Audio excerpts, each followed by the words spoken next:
Cowboys training camp live from Oxnard, California. Powered by AA Best Bell Buns, Southern Recipe Pork Rinds, and 94.1 San Antonio's Sports Star. This is Joe Reinagel. I'm Jason Minix. Right off the practice field, man. How you feeling? I'm feeling good, man. You know, I'm day 2 in pads. You know, you're trying to build that conditioning a little bit. So, you know, in that 2-minute drill, guys are starting to feel it, but I feel good right now. Well, I tell you, it's a pretty good place to come work out if you have to do it, right? Oxnard, the weather's pretty good. 100%. I mean, I think we'd all be dying if we were in Frisco, Texas right now. What kind of difference does it make practicing in this ridiculous weather that we have? I think it makes a huge difference, just like everyday life, you know, like walking out, like going to breakfast, you know, in Texas right now, it's minimum like 95 in the mornings, right?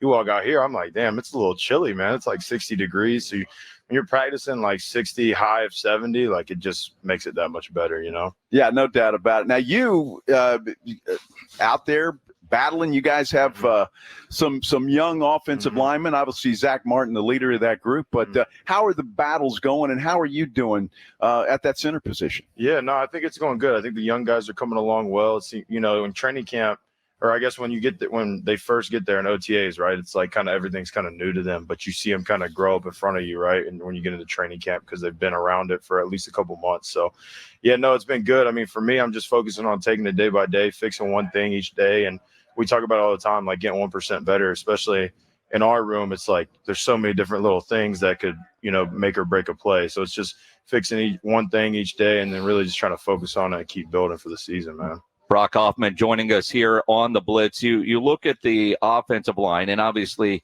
you're one of the veterans in that room now. That's great. But you think about Tyron gone, Zach Martin, you know, I guess is the top dog there, right? How different is the room not having a guy like Tyron Smith in there? Yeah, it's definitely a little different. It's weird, right? Like I'm sure it's probably more weird for Tyron being in New York than it is for us, right? But you know, Zach's obviously still a good leader. And you know, it's kind of made me kind of step up, you know, having a little bit of experience, being in the system a couple years, you know, kind of taking over a little bit more of a vocal role, especially being in that center position and like commanding the huddle and whatnot. So it's kind of been a little bit of an adjustment for me going from a young guy in the room to kind of stepping into my own little leadership role. What's that relationship like between the center and the quarterback?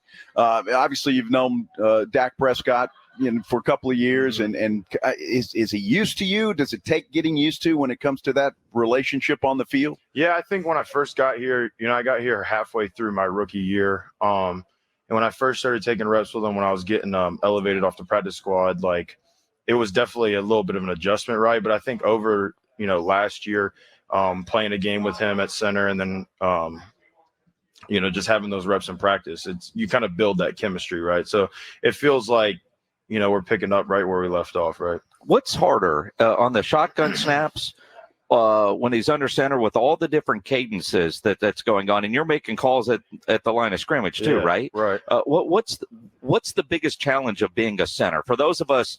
You know, I'm a tall 5'7". I've never been on the offensive line, right? That's debatable. What? I've never been on an offensive line. That's not debatable. But honestly, I mean, what's that like? Yeah, no, I think, you know, obviously, if you have never shotgun snap before, that's probably, I'd say, harder. But it's really when you're going through a bunch of different quarterbacks, right? Like Dak, Coop, and Trey, they all have like a different style of how they fit under center. So I would say, when you say how they fit, yeah, you're talking about hand play. Hand on the ass. Yeah, that's what I'm talking about. Pressure on the ass. Yes, okay. Who has the most pressure? I would say Dak for sure. Okay, all right. Well, all right. So we've heard quarterbacks through the years complain like, you know, his ass sweats too much. You got to have a towel. Do you talk to him like, dude, man, you can't press that hard there? No, not at all. I actually prefer it because it lets you know where you got to put the ball at, right? You know, if somebody kind of gets in there a little scared or whatever, like, nah, man, we got to get up in there. We got to go. You just got to go, man.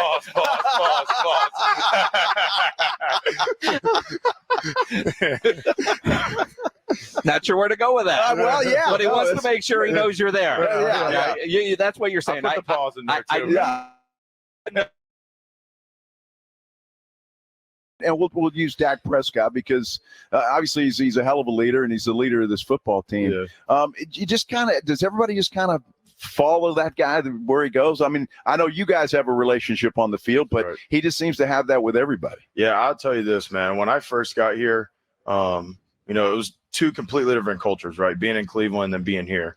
And when I first got here, I realized, like, wow, this team is really player-led. You had guys like Dak, D-Law, Leighton, that when they spoke, guys listened. And that's the thing, especially in our offense and our unit, like when Dak talks, when Dak stands in front of the room, there's nothing going on. Everybody's listening. You know what I mean? So he's just a natural leader, and guys, follow.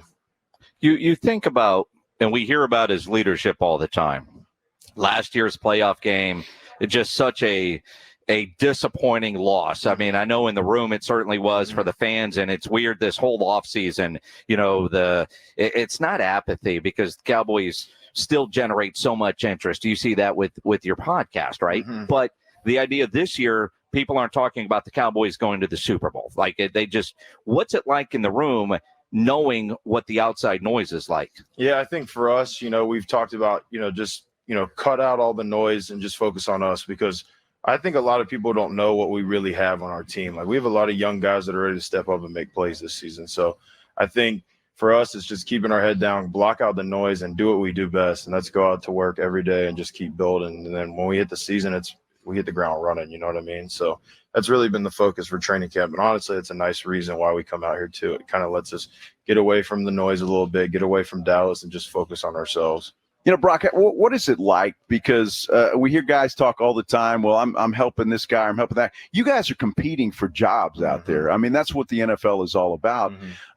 First of all, do you think about that competition when you're out on the field, or is it just about doing your job? And secondly, how do you turn it off and say, well, hey, Cooper, BB, I'm going to help you out today, or you should do this differently? Is that happen? Yeah, no. So for me, man, I don't really think about the competition. It's like, how I look at it is me versus me, right? Like, I got to go out there and do what I do and focus on one thing each day and try to get better. I can't sit here and worry about, the competition, or if I'm going to start or if I'm not. Like, at the end of the day, like, what's going to happen is going to happen. I just got to go. The only thing I can control is how I perform and what I put on tape, right? And then how I look at it too is, like, when I help Cooper, it's not like, oh, people I've seen, quarterbacks, especially when young quarterbacks get drafted, right? Like, I've seen videos where, like, oh, I'm not going to help him, all this, right? Like, no, like, if I end up being the starter, right? Here's how I look at it.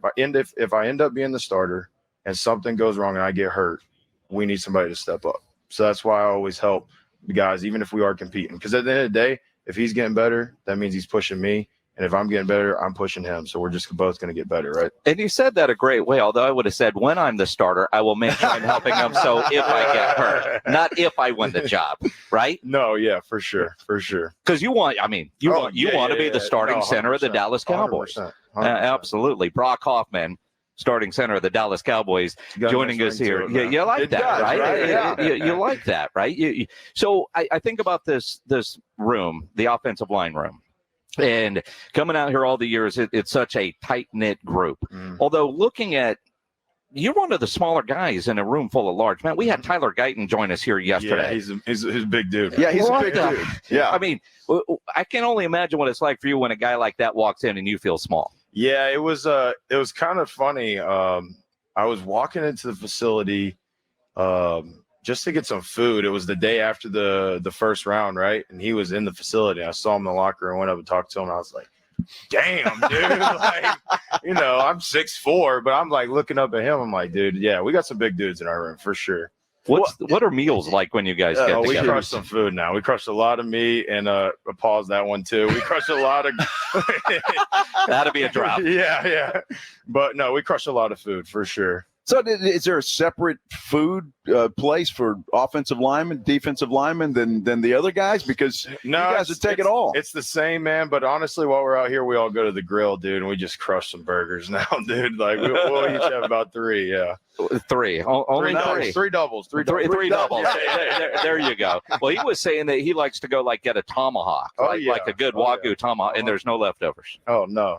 I like to make my own, man. I got a little Traeger at home. I'll go over to Wild Fork, buy me a little tomahawk, defrost, because there's some Traeger seasoning, put it on the smoker, and I eat the whole thing, dude. Wow. Now, see, here's a guy that cooks. Yeah. Well, absolutely. You know, do you reverse sear it? Oh, yeah. You got to get that good outer crust on that steak, 100%. right? You're a medium rare guy, right? 100%. Have to be, yeah. I can't trust somebody if you ain't a medium rare. Something wrong with you. Anybody in that room like it well done? There's a couple in there. We give them shit when we go out. No doubt. Take a great steak and turn it into shoe leather. What's wrong with that? Exactly, man. Exactly. That's What's comical. the podcast all about? Yeah, honestly, I just started it because I feel like there's a lot of, people always see, I guess, a cookie cutter way of getting in the league, right? Like you're drafted, you go and you end up starting, do all these different things. But there's so many different stories and experiences of guys that were late round picks, undrafted guys. And honestly, I just wanted to bring on different people, that I feel like match, I guess, the energy of like keeping a chip on your shoulder and always working for everything you get. You know what I mean? Not having anything handed to you. And really just hearing their stories. You look at guys like Tyler Smith. Yeah, he was a first round pick, but that kind of shadows, being an under recruited guy in high school, going to Tulsa and things like that. So it's just really trying to bring teammates and other guys that I know across the league and, giving them a platform to share their experiences. When you get on your podcast and the Cowboys are so media friendly, if you will, and your podcast doesn't get, say, the attention that Micah's podcast get, but a lot of times he's getting attention for things that he says on his podcast. Are you very aware of what you're saying on the podcast when you're talking about your teammates? Yeah, I mean, I think a little bit, but for the most part, it's like I'm never going to like touch on anything that's like touchy subjects or anything like that. Or, I'm just going to bring on my guests and we're going to shoot the shit, have a good time, Well, I mean, you could be a couple of guys like us, right? I mean, if we can do this, you're going to be a professional at it.